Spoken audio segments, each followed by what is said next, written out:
Chaque fois que nous pensons à une éventuelle initiative de la Chine pour étendre son territoire, nous pensons toujours à Taïwan. Cela faisait autrefois partie de la Chine continentale. Et aux yeux de la Chine continentale, il ne s'agit pas tant d'une conquête que de reprendre ce qu'ils considèrent comme leur appartenant, dans une certaine mesure. Si on ignore le droit des Taïwanais à l'autodétermination, il existe une référence historique. En regardant la carte de la Chine impériale des Qing, on voit que Taïwan en faisait partie. Mais il existe une autre région autrefois contrôlée par la Chine impériale, que la Chine moderne ne dirige plus, et qui n'est même plus sous contrôle chinois, seulement sous une autre idéologie, comme Taïwan. Cette région est connue par certains, surtout en Chine, sous le nom de Mandchourie extérieure, et bien qu'elle ait été chinoise pendant des décennies, elle est maintenant sous le contrôle de la Russie. Et la ville clé et le port de Vladivostok servent désormais les intérêts russes dans le Pacifique. Avant de devenir Vladivostok, la ville s'appelait Haishenwai et était chinoise, mais il en reste peu aujourd'hui. Les territoires changent souvent de main au fil de l'histoire, généralement après des guerres. L'essentiel ici, c'est qu'il semble y avoir une certaine activité en Chine qui envisage un plan pour la reprendre. Il n'y a pas de déclaration publique à ce sujet, mais il y a eu quelques événements en Chine qui vont dans le sens de cette idée de la Chine. Profitant du fait que la Russie est occupée à l'ouest avec son invasion de l'Ukraine, pour reprendre ce territoire eux-mêmes. En 2023, le ministère chinois de l'Environnement a exigé que les cartes officielles indiquent les villes de la Mandchourie extérieure, comme Vladivostok, avec leur nom chinois officiel. Un autre changement a été de montrer une île à la confluence de l'Ussuri et de l'Amour, objet d'un vieux différent, comme entièrement chinoise. Le gouvernement chinois a aussi accru l'achat de terres agricoles privées près de la frontière. Parallèlement, certains nationalistes chinois réclament le retour de territoires, selon eux, transférés de force à la Russie tsariste, dans leur rhétorique expansionniste. Alors de quoi s'agit-il vraiment? Et cela peut-il arriver? Voyons cela.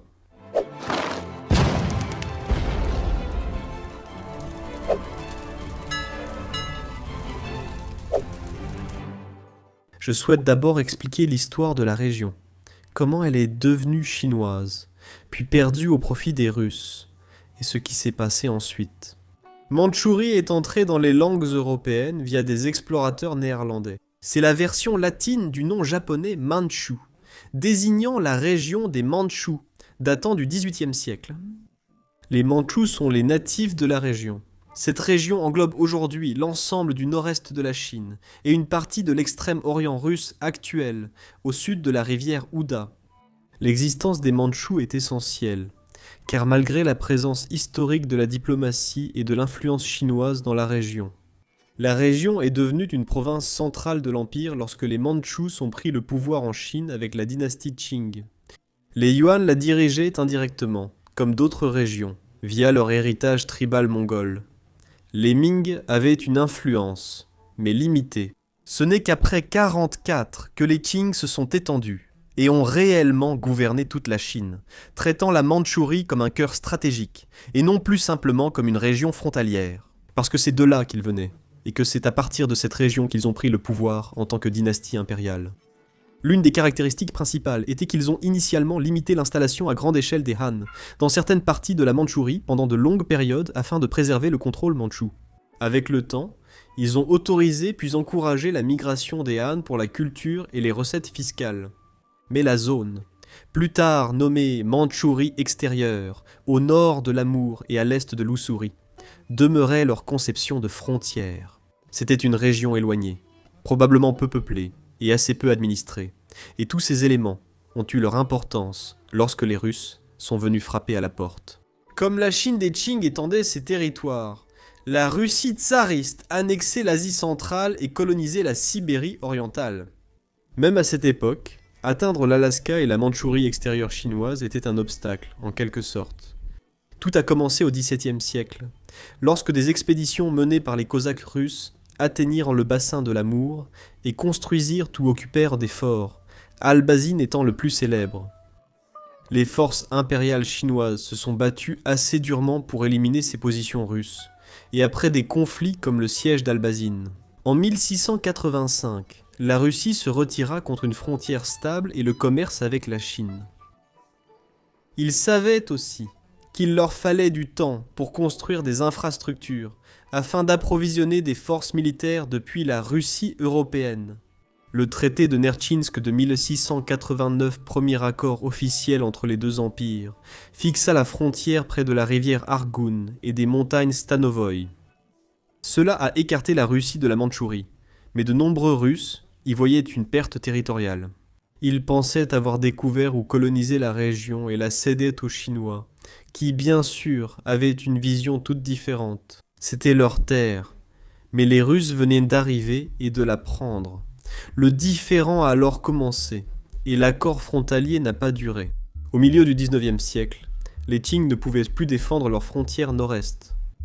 Affaiblis par de grandes rébellions internes et submergés à l'extérieur par les guerres de l'opium contre les Britanniques, la Chine manquait de troupes, d'infrastructures et de moyens politiques pour résister à la pression dans cette région éloignée. Au même moment, la Russie connaissait l'effet inverse. En excellente forme, ils avaient achevé leur expansion vers l'est en Sibérie, construisant d'importantes infrastructures. Ils ont profité de l'occasion en avançant leurs troupes sur le territoire revendiqué par les Qing, le long de la frontière la moins défendue de la Chine. Dans les années 1950, les forces et colons russes se sont installés dans le bassin de l'Amour sous prétexte de sécurité. Il y a quelqu'un d'autre qui fait ça maintenant, n'est-ce pas ? Je n'arrive pas à me souvenir qui c'est, mais dites-le-moi dans les commentaires si vous vous en souvenez. Incapables de résister, les officiels Qing ont été contraints de signer le traité d'Aigun en 1958, qui a transféré toutes les terres au nord du fleuve Amour à la Russie. 2 ans plus tard, Pékin occupé par les armées occidentales, la Russie obtint d'autres concessions via la Convention de Pékin et prit le contrôle total des terres, à l'est de l'Ussuri jusqu'au Pacifique. Cette carte montre les 2 pertes territoriales chinoises et la frontière de 1889, avec une épaisse ligne rouge au nord. Ensuite, la première perte de 1858 en or et la seconde perte de 1860 en rouge, qui comprenait la ville portuaire importante qui est aujourd'hui Vladivostok. Après cela, la Russie a consolidé sa présence dans la région. Elle a construit des ports, des colonies et des infrastructures, comme l'incroyable chemin de fer transsibérien, qui reliait Moscou à Vladivostok. Elle est restée la principale base navale russe sur le Pacifique jusqu'à aujourd'hui. Par la répression ou d'autres tactiques, ils ont tué et déplacé des milliers d'anciens sujets Qing qui y vivaient, d'origine mandchoue et Han. Et la terre a été effectivement consolidée comme un territoire russe, mais les Chinois, à travers toutes leurs luttes internes et changements de régime, l'ont toujours considéré comme un territoire qui leur avait été injustement pris. Après que la Russie soit devenue l'Union soviétique et la Chine communiste, la question a persisté, notamment après la rupture sino-soviétique. En 1969, par exemple, de graves escarmouches frontalières ont eu lieu entre eux, notamment à Zhenbao et sur l'île d'Amansky. Mais ensuite, les choses se sont calmées dans les années 90 et 2000. Ils ont résolu les différends frontaliers, et tous deux ont depuis déclaré dans des communiqués officiels que la question frontalière, héritée de l'histoire, a été réglée, et il n'y a pas de revendication territoriale mutuelle. Puis, à l'époque moderne, certaines actions des Chinois semblent indiquer une autre direction. Comme la Russie tsariste, la Russie a tiré parti de la faiblesse de la Chine impériale au XIXe siècle.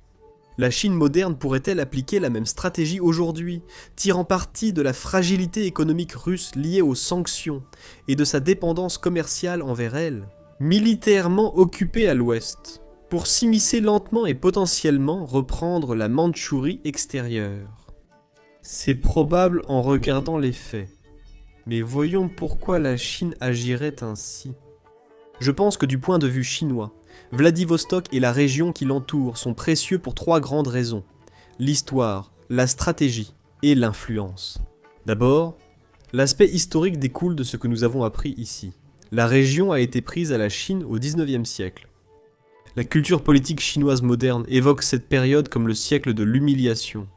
Et annuler ses conséquences est un élément central du récit de légitimité du Parti communiste chinois. Contrairement à Taïwan ou à la mer de Chine méridionale, l'Otto-Mandchourie fut perdue par des traités inégaux avec une puissance coloniale. C'est donc un grief particulièrement pur historiquement, même si Pékin évite aujourd'hui d'en parler officiellement. Ensuite, et c'est pour moi le plus important, il y a la valeur stratégique géographique. Vladivostok est un port majeur du Pacifique, situé en dehors des points d'étranglement maritime du sud qui inquiètent le plus la Chine. En cas de conflit en mer de Chine méridionale ou à Taïwan, Pékin redoute que les États-Unis et leurs alliés utilisent la première chaîne d'îles, Japon, Taïwan, Philippines, pour bloquer la marine chinoise. Un accès au Pacifique Nord via Vladivostok résout ce problème. Même l'accès sans propriété reste utile.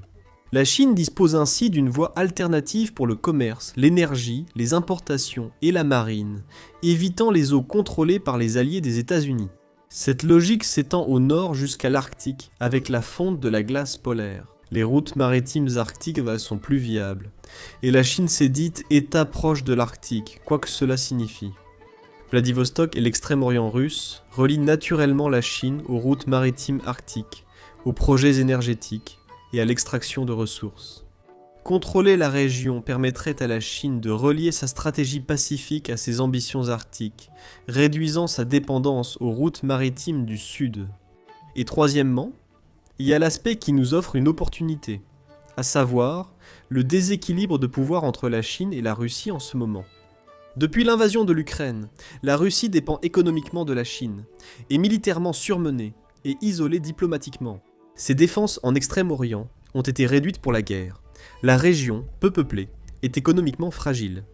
La Chine, quant à elle, s'implante discrètement à travers des accords d'accès aux ports, des centres logistiques, des oléoducs, des baux de terres agricoles, et le commerce. Ce type d'influence lente et pragmatique est difficile à inverser une fois qu'elle est en place. Je pense que c'est le point clé et la voie vers la réannexion du territoire par la Chine. Depuis le début de la guerre, la Russie dépend économiquement de l'énergie chinoise, financièrement du commerce hors dollar, diplomatiquement du soutien de Pékin, et est militairement surmenée à l'est de l'Oural. La Chine peut ainsi obtenir des concessions sans que la Russie n'y voie des pertes territoriales. Il pourrait en quelque sorte acheter le territoire en échange d'un soutien économique, financier ou même militaire à la Russie, en normalisant l'accès chinois à Vladivostok. Ils accroissent la dépendance économique et maintiennent la mémoire historique. Grâce à ces changements de nom sur les cartes, ils préservent une option pour l'avenir, et leur stratégie pourrait être précisément celle-ci. L'accès se transformera en influence, qui deviendra dépendance, laquelle se changera en exigence.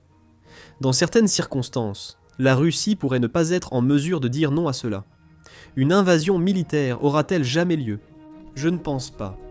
Mais une invasion politique et économique, je crois que c'est déjà en cours.